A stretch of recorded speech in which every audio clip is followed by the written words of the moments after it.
This might be the worst season in Manchester United history. It's not about the losses because United have lost before. It's about how terrible the football is, not ineffective, not unlucky, just outright dreadful. We've seen bad periods under Moyes, under Van Gaal, Mourinho, Ole, even Ralph Rangnick, and yes, all of them had stretches where the football was unwatchable, but this is a different level. A complete collapse of identity, energy, and tactical clarity. It's 90 minutes of side-to-side possession with what might as well be a back five. There's no forward passing, there's no urgency, there's no risk-taking, and most teams, they figure United out, press them high, choke the build-up, and the game's over before it even begins. But what made the Europa League final so painful wasn't just the loss, it was how United lost it and how Spurs chose to win it. Ruben Amorim, now here's the thing with him, he's a manager who is absolutely married to his philosophy. He said it repeatedly, he won't change. He believes in his structure, his principles, and he backs his system to the end. But there's a difference between belief and stubbornness. Every top manager adapts. Pep Guardiola, the king of structure, constantly tweaks his setup to suit his players or exploit an opponent. Amorim, not so much. His 3-4-3, or however you want to describe it, is one of the most predictable tactical setups in Europe right now, and in the final, that cost him. The starting lineup raised eyebrows. No Manuel Ugarte, a player who had been a key engine in United's midfield throughout the Europa League run. He was everywhere in the first leg against Bilbao, even notching 2 assists.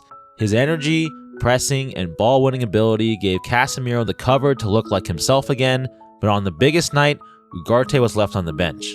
In his place, Mason Mount, a player Amorim clearly trusts, likely due to his past experience under Thomas Tuchel in a similar system, but Mount has looked a shadow of his former self. His legs seem gone, his rhythm is missing, he offered very little defensively and even less going forward.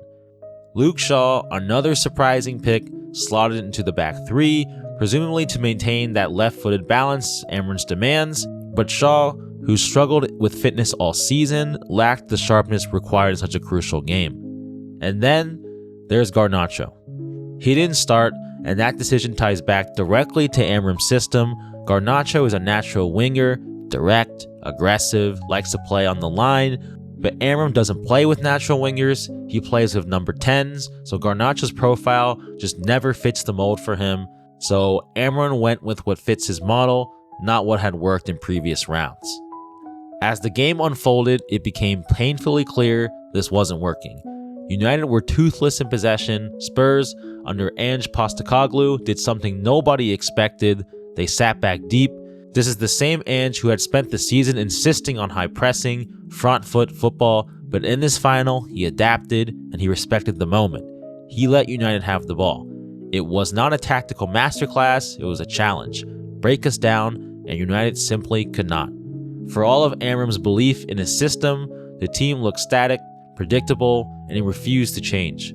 For 70 minutes, he kept the same shape, the same personnel, no subs, no shift in approach, just waiting, hoping his system would suddenly start working, and by the time he did make changes, it was too late. Garnacho came on, Xerxes as well, both players completely out of line with Amorim's ideal setup. Garnacho, an out-and-out winger, Xerxes, a forward who needs the ball at his feet, not somebody who presses or makes runs in behind. These guys Amorim would never, ever use in his ideal system. But ironically, in just minutes, the game changed. United started to carry a threat.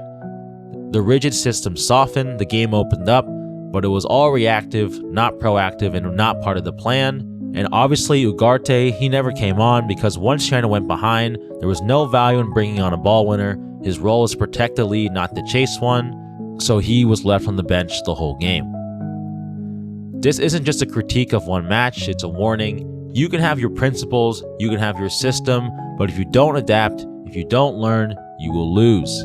Amorim looked like a coach trying to prove himself right, instead of giving his team the best chance to win. And that might be the most damning thing of all.